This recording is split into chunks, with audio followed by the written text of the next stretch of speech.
નમસ્કાર મિત્રો, MK education update ચેનલમાં તમારું હાર્દિક સ્વાગત છે। એટલે આપણી આ જે માનસિકતા છે એને આપણે ખાસ સાચવવાની છે। અગાઉ મેં કહ્યું તે પ્રમાણે આ દરિયો છે, ક્યારે દરિયો ઉલેચાવાનો નથી અને દરિયો ઉલેચી નાખ્યો હશે તો પણ પરીક્ષા નજીક આવશે એટલે મેં આ વાંચ્યું નથી, તે વાંચ્યું નથી, બરાબર વાંચ્યું નથી, એ બધા વિચારો આવવાના છે।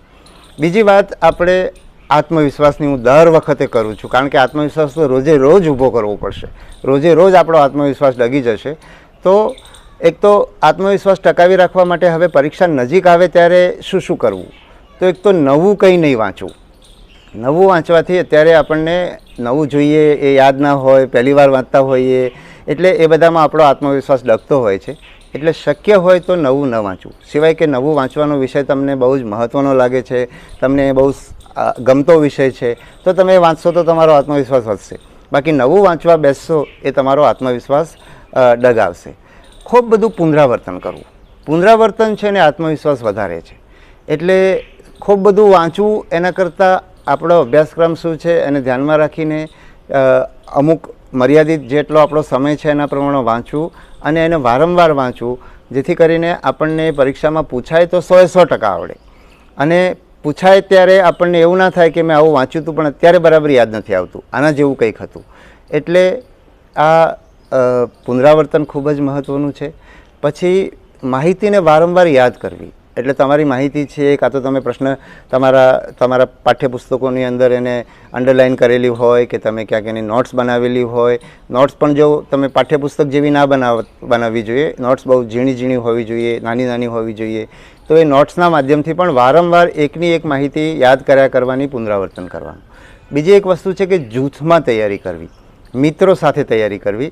એટલે જ્યારે તમે મિત્રો સાથે તૈયારી કરશો ને તો તમે જે માહિતી છે તમે બોલશો એટલે સામેની વ્યક્તિ સાંભળશે, એટલે તમને તમારા બોલવાથી યાદ રહેશે અને સામેની વ્યક્તિને સાંભળવાથી યાદ રહેશે। એટલે તમે ડબલ રીતે તમે એનું કરી શકશો, કારણ કે તમારી ડબલ તૈયારી થઈ જશે। એક તમારા બોલવાથી તૈયારી થાય છે અને સામેવાળી વ્યક્તિ સાંભળે છે અને તૈયારી થઈ રહી છે, અને સાંભળવાથી ખૂબ બધું યાદ રહેતું હોય છે। બોલતી વખતે તમે કોઈ પણ વિષય, તમારી કોઈ માહિતી યાદ નથી રહેતી તો એ માહિતીને યાદ રાખવા માટે એની આજુબાજુની તમે વાત કરી શકશો, એટલે તમને એ આજુબાજુ સાથે એને કનેક્ટ કરવાનું જે તમે પદ્ધતિ અપનાવશો, તમારી સાથે બેઠેલો તમારો મિત્ર જે છે એ પણ તમને કહેશે કે નહીં આમાં યાદ, એટલા મને તો આ કારણસર આ યાદ રહી જાય છે, તને યાદ નથી રહેતું, તો એને જે કારણસર યાદ રહે છે એ કારણ પણ તમારી પાસે આવી જશે, એટલે તમારા માટે યાદ રાખવું સરળ બનશે। બીજું, સામે પૂછવું, એટલે સામેની વ્યક્તિ તમને પૂછી રહી છે ત્યારે તમને અમુક યાદ આવશે, અમુક યાદ નહીં આવે। અમુક યાદ નહીં આવે ત્યારે તમારે એની અંદર એવું નહીં માનવાનું કે મને એવું જો તમે માનવાનું શરૂ કરી દીધું કે હા મને તો કંઈ યાદ આવતું નથી, એટલે તો પાછો તમારો આત્મવિશ્વાસ ડગી જશે। એટલે તમારે એ નથી કરવાનું, તમારે એ દિશામાં નથી જવાનું। તમને આ આખી પ્રક્રિયા છે, સામે પૂછશો ત્યારે તમને અમુક વસ્તુ યાદ નથી જ આવવાની, એ માની લેવાનું અને યાદ નથી અને પેલાની સાથે યાદ કરવાની, પછી એની માટેની કંઈક કડી જોડી દેવાની, એની પાસેથી કંઈ માહિતી લેવાની, એટલે યાદ રહી જાય। એટલે આ રીતે સામે તમે પૂછશો તો એનાથી તમને બહુ ફાયદો થશે અને ખાસ કરીને સાંભળેલું બહુ યાદ રહેતું હોય છે। પછી બીજી એક મહત્ત્વની બાબત છે અસરકારક વાંચવું। તમારામાંથી ઘણા બધા લોકો 2 વર્ષ 3 વર્ષથી તૈયારી કરતા હશે, પણ તમારું વાંચન અસરકારક હોતું નથી। તમે 8 કલાક વાંચો છો તો 8 કલાક તમે ઘણીવાર ચોપડીઓ ફીંદવામાં સમય બગાડો છો, ઘણીવાર જુદી ચોપડીઓ ફીંદવામાં સમય બગાડો છો। 8 કલાક તમે પરીક્ષાલક્ષી વાંચો છો તો એ તમે 12 મહિના 2 વર્ષ 3 વર્ષથી આવું નહીં કર્યું હોય। જો તમે 12 મહિનાથી એવું કર્યું હોત તો તમે અત્યાર સુધી તમારે 3 વર્ષ વાંચવાની જરૂર જ ના પડે। પણ હવે તમારી પરીક્ષાની નજીક જેટલા પણ દિવસો છે એટલા દિવસમાં તમે અસરકારક તમારે વાંચવાનું। અને મને આ વસ્તુ કેમ ખબર પડી? મેં 4 વર્ષ તૈયારી કરી છે, રોજ લગભગ સરેરાશ ઓછામાં ઓછી 8 કલાક તૈયારી કરી છે, પણ મારું ધાર્યું પરિણામ એટલું ઝડપથી નહીં આવ્યું। એનું કારણ મને હવે સમજાય છે। હું મારા ઓફિસના કામ કરું છું, મારા વ્યક્તિગત કામો કરું છું, હું જે ઝડપથી કરું છું ને એ મેં એની આજુબાજુનો બધો કચરો સાફ કરી દીધો છે। એકદમ ફટાફટ કામ થાય એવી મેં મારી પદ્ધતિ વિકસાવી છે।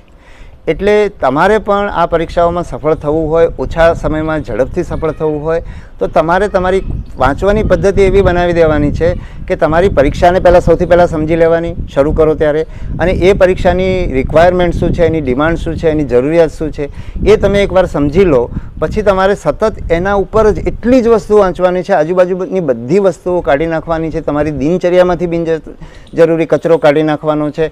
તમારે જે તમારા રિલેક્સ થવા માટેનો સમય છે, જેથી કરીને તમે ફ્રેશ રહો અને કામ કરો, તો એનો પણ સમય અલગ રાખી દેવાનો છે. એટલે એ બધું તમે જો જેમ ગોઠવતા જશો ને એમ તમારી પરીક્ષાની તૈયારીની અસરકારકતા વધતી જશે. એટલે હવે અને તમારા માટે આ તક છે, કારણ કે તમે 1 વર્ષ એવું કરવાનું તમને શરૂઆતમાં શક્ય નહીં બને, પણ જો તમે તમારી પાસે 15 દિવસ 20 દિવસ 25 દિવસ કોઈના માટે મહિનો 1.5 મહિનો છે, તો એ સમયની અંદર તમે આ કરશો ને તો તમને પદ્ધતિ ખબર પડશે કે આવું શક્ય છે. પરીક્ષાની નજીકમાં જે રીતે આપણે વાંચીએ છીએ અને જે અસરકારકતાથી વાંચીએ છીએ એમાં કયા કયા તત્વો હતા, શાના કારણે આપણે અસરકારક રીતે વાંચી શકીએ છીએ, કયો સમય આપણે બગાડતા હતા એ બંધ કરી દીધો, કઈ માનસિકતા આપણને નડતી તેને બાજુ પર મૂકી દીધી. આ બધી વસ્તુઓ તમે સમજી લેશો ને એટલે પછી તમને એ ટેવ પછી તમે મહિનો કરી, 1.5 મહિનો કરી, 20 દિવસ કરી, એ પછી તમે વર્ષ સુધી કરી શકશો. એનો તમને ખૂબ લાભ મળશે. એટલે આ એક અસરકારક રીતે વાંચવાની ટેવ પાડવાની છે. પછી પ્રશ્નપત્રો કરવા, તમારી પરીક્ષાના જૂના પ્રશ્નપત્રો, તમારી પરીક્ષા જે રીતની છે એની જે ડિમાન્ડ છે એ પ્રકારના બીજી પરીક્ષાઓના પ્રશ્નપત્રો હોય એ બધા પ્રશ્નપત્રો તમારે કરવાના. અને પ્રશ્નપત્ર કરવાનું એક કારણ એ છે કે ઝડપ પણ આવે. જેમ તમને અગાઉના મેં આના પહેલાંના મુદ્દામાં જે વાત કરી કે વારંવાર વાંચવું, અસરકારક વાંચવું, આ બધી વસ્તુઓ પણ તમને પરીક્ષાની અંદર તમારી ઝડપ વધારશે.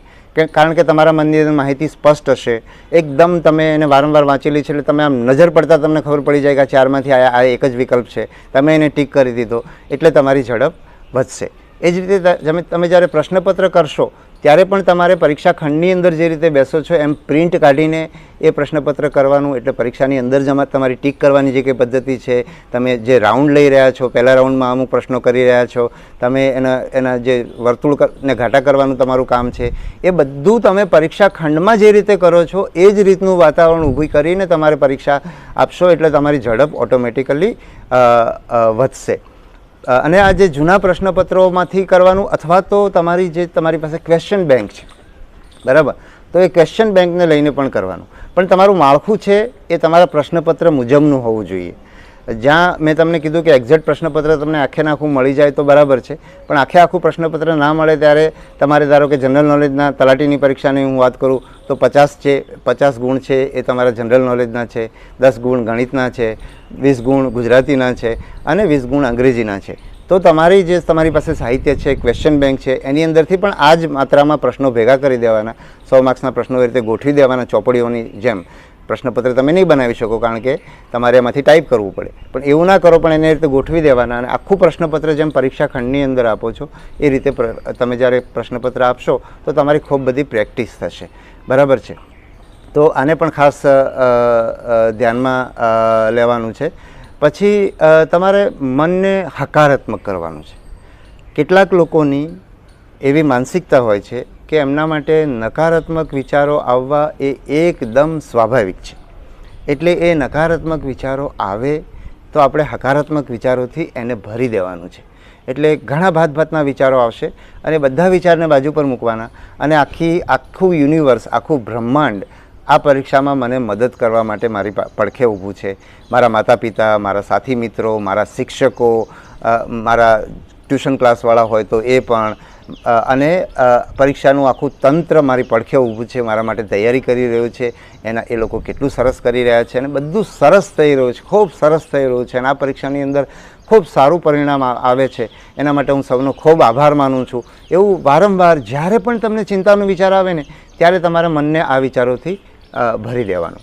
એટલે એ જો તમે હકારાત્મક માનસિકતા સાથે તમે પરીક્ષાના હવે જે સમય બચ્યો છે એ સમયનો ઉપયોગ કરશો અને પરીક્ષા ખંડમાં જવા માટે તમારે મુસાફરી કરવી પડશે, સ્થળે પહોંચવું પડશે, રસ્તામાં રિક્ષાનો ઉપયોગ કરવો પડશે, તો એ બધા તમારી મદદમાં ઊભા છે. એ માનસિકતા રાખતા તમે પરીક્ષા ખંડમાં જશો, પરીક્ષા ખંડમાં તમારા જે સુપરવાઇઝર છે એમનું વર્તન તમને ના ગમતું હોય તો એ પણ તમારા માટે આજે પોતાના પરિવારથી દૂર થઈને તમારા માટે તમારા માટે આવ્યા છે. એ સરસ છે માણસ, બરાબર, તમારું બહુ ધ્યાન રાખે છે. એમાંથી શું સારી વસ્તુ તમને શોધવાની તમારો પ્રયત્ન કરવાનો, એમાંથી નકારાત્મક વસ્તુઓ શોધવાની બાજુ પર રાખીને તમે એ પ્રયત્ન કરશો તો એ હકારાત્મકતા તમારા 10થી 20% ગુણ વધારી દેશે.